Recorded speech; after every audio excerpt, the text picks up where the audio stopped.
जेव्हा सगळा देश रामलल्लांच्या प्राणप्रतिष्ठापनेच्या सोहळ्यात मग्न होता तेव्हा काही परकीय शक्तींनी भारताविरुद्ध मोठा कट रचला होता। काही सायबर हॅकर्सनी भारताच्या वेबसाईट्सवर हल्ला करण्याचा प्रयत्न केला होता। 100-200 नाही तर 1200हून अधिक हल्ले करण्यात आले। स्पेशली राम मंदिराच्या वेबसाईट्स त्यांच्या टार्गेटवर होत्या। कोणत्या देशांचा यात समावेश होता आणि भारताने त्यांचा डाव कसा उधळला सविस्तर पाहूयात।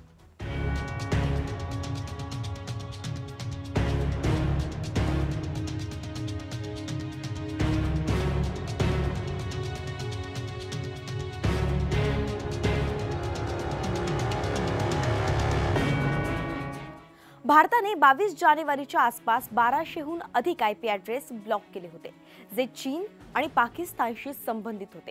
त्यातही बहुतांश आयपी ॲड्रेस चीनचे होते।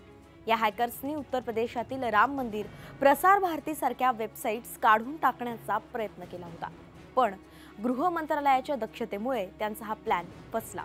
केंद्राने गृह मंत्रालयाचं भारतीय सायबर गुन्हे समन्वय केंद्र, इलेक्ट्रॉनिक्स आणि माहिती तंत्रज्ञान मंत्रालय, इंटेलिजन्स ब्युरो आणि CERT इन मधील स्पेशल टीमला अयोध्येत तैनात केलं होतं। तर दूरसंचार सुरक्षा ऑपरेशन सेंटर म्हणजेच TSOC हे राम मंदिर, Prasar Bharati, UP police, UP विमानतळ, यूपी पर्यटन आणि पॉवर ग्रिडसह 264 वेबसाईट्सवर लक्ष ठेवून होतं। सुमारे 140 आयपी ॲड्रेसच्या टार्गेटवर राम मंदिर आणि प्रसार भारतीच्या वेबसाईट्स होत्या।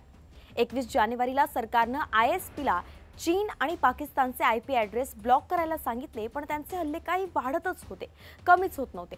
हे हल्ले 1244 आयपी ॲड्रेस ब्लॉक केल्यानंतर कमी झाल्याचं ऑफिशियल्सनं सांगितलंय।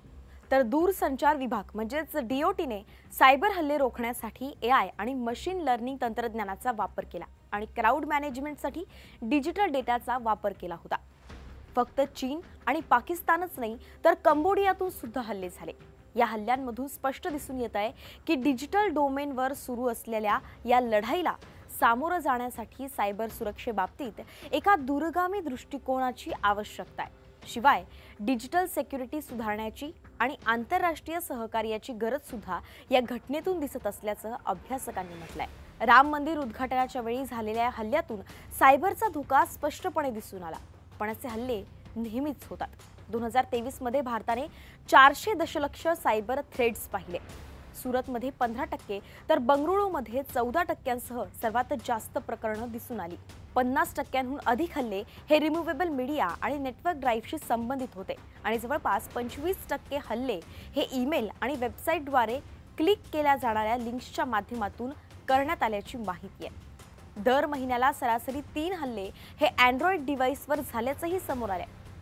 ही आकडेवारी आणि राम मंदिर प्रकरणातून दिसून येत आहे की यापुढे लढाई फक्त सीमेवर लढली जाणार नाही। महत्त्वाची वेबसाईट हॅक करून एखाद्या देशाचं युद्धापेक्षा जास्त नुकसान केलं जाऊ शकतं आणि भारत आज सायबर वॉरमध्येही सक्षम असल्याचं यातून दिसून आलंय।